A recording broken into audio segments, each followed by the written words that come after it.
Hello दोस्तों, कैसे हैं आप लोगों का स्वागत है हमारे एस स्मार्ट लर्निंग चैनल पे। आज हम लोग देखने वाले हैं सोशल साइंस का सेट 2। आपने अगर से मतलब पार्ट 1 नहीं देखा है तो पार्ट 1 देख लीजिएगा। उधर भी बहुत सारे प्रश्न पूछे जाएंगे, मतलब पूछे हम लोगों ने क्या बोलते हैं।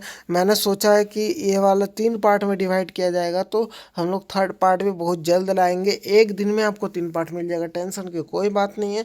जाके सिर्फ थोड़ा चैनल को सब्सक्राइब कर लीजिएगा कि आपको पता चले, बेल आइकन को दबा दीजिएगा।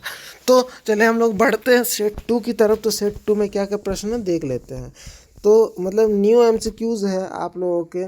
तो वो है, फ्रांस में करों का सबसे अधिक बोझ किस स्टेट पे पड़ा।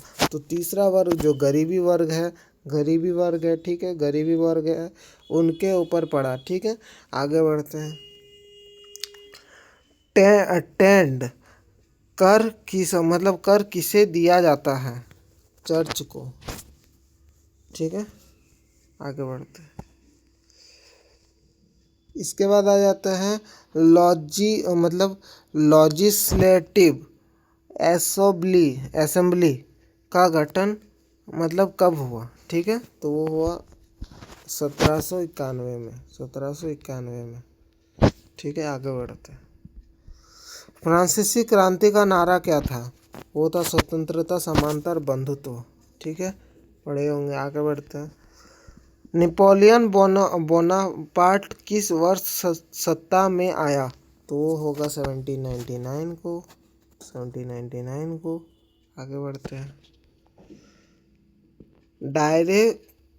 डायरेक्टरी शासन किस मतलब सदस्यों का था। ठीक है, कितने सदस्यों का था। 5 सदस्यों का। ठीक है, आगे बढ़ते हैं। ज्योग्राफी से देख लेते हैं। ज्योग्राफी से है कि भारत की दक्षिणी सीमा किस महासागर से मिलती है। तो उसका आंसर हो जाएगा हिंद महासागर से, ये वाला। चलो आगे बढ़ते हैं। भारत का सबसे दक्षिणी बिंदु क्या है। वो इंदिरा पाइट। ठीक है, आगे बढ़ते हैं। इसके बाद आ जाते हैं, भारत का स्थलीय सीमा कितने देशों से लगती है। आगे बढ़ते हैं। 9 देशों से मिलती है। हम लोगों ने सब पढ़ा के रखा, तो चैनल में जाके चेक कर सकते हैं। इसके बाद है, भारत का पूर्व तट किस सागर से लगा है। तो इसका आंसर हो जाएगा बंगाल की खाड़ी। ठीक है, इस सब का पीडीएफ आपको टेलीग्राम चैनल पे मिलेगा। ठीक है, आगे बढ़ते हैं। भारत का समय किस शहर से निर्धारित होता है। वो होता है मिर्ज़ापुर, यूपी। ठीक है, यूपी से। आगे बढ़ते हैं। भारत किस गोलार्ध में स्थित है। गोलार्ध में। तो वो है कि उत्तरी एवं पूर्वी। ठीक है, आगे बढ़ते हैं। सब प्रश्न आपका इम्पोर्टेंट है, मैं जल्दी जल्दी करवा रहा हूँ क्योंकि आपका, मैं सोचा कि इसी पार्ट में पूरा करा देता हूँ। ठीक है, सेट 2 पूरा जल्दी जल्दी करवा देता हूँ, तो सेट 3 भी रिकॉर्ड करना है। ठीक है, आगे बढ़ते हैं। आगे है, लोकतंत्र में सरकार किसके प्रति उत्तरदायी होती है। तो वो है जनता के प्रति उत्तरदायी होती है। चलो, चुनाव कितने समय बाद कराए जाते हैं। वो होता है निश्चित समय पर। ठीक है, निश्चित समय पर ही कराए जाते हैं। जो राष्ट्रपति का चुनाव होता है 6 वर्ष में होता है, 6 वर्ष बाद होता है। और जो प्रधानमंत्री का चुनाव होता है 5 वर्ष बाद होता है। ठीक है, आगे बढ़ते हैं। आगे है, लोकतांत्रिक सरकार का मुख्य आधार क्या है। तो वो उसका आंसर हो जाएगा कानून। ठीक है, आगे बढ़ते हैं। लोकतंत्र का संख्यकों के आधार पर क्या सुरक्षित रहते हैं। आगे बढ़ते हैं। आगे है कि एक अच्छा लोकतंत्र क्या सुनिश्चित करता है। वो है समानता और स्वतंत्रता। देखिए, ये बात सही है, सबको एक समान नज़रों से देखना चाहिए, और कोई बड़ा कोई छोटा नहीं, सबको स्वतंत्रता है। ऐसा नहीं कोई पूरा स्वतंत्रता है। देखिए, कोई भी गैर कानूनी काम करेंगे सबको, कानून किसी का भी नहीं होता। ठीक है, कानून सबको बख्शता नहीं है। सब एक ही समान होता है कानून के नज़रों में, सीधी बात है। ठीक है, आगे बढ़ते हैं।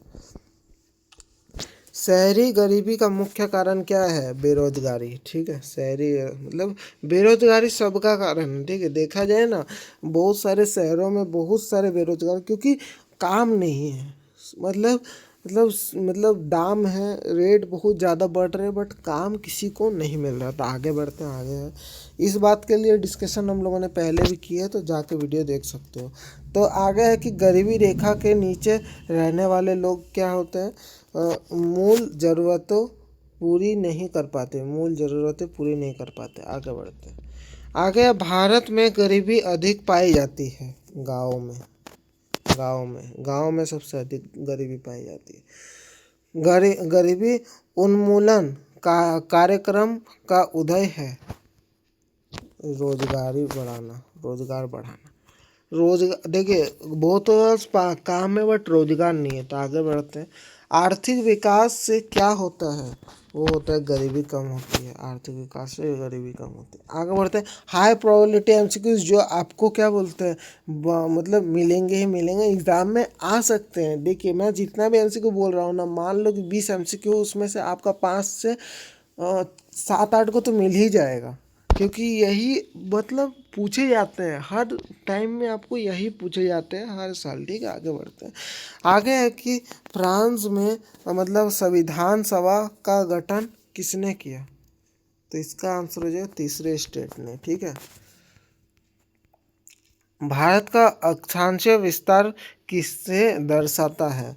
जलवायु को। आगे बढ़ते हैं, लोकतंत्र की आत्मा क्या मतलब कहता है? चुनाव। ठीक है, आगे बढ़ते हैं, आगे है कि गरीबी एक डैश समस्या है, सामाजिक आर्थिक। सेट 3 हम लोग करेंगे तीसरे पार्ट में। तीसरा पार्ट बहुत जल्दी आएगा। तो थैंक यू फॉर वाचिंग। नए हो तो चैनल को सब्सक्राइब कर लेना। पूरी परीक्षा की तैयारी हम लोग करवा रहे हैं, तो आप लोग चैनल को सब्सक्राइब कर लेना। ठीक है, तो हम लोग मिलते हैं किसी और वीडियो में। Thank you for watching.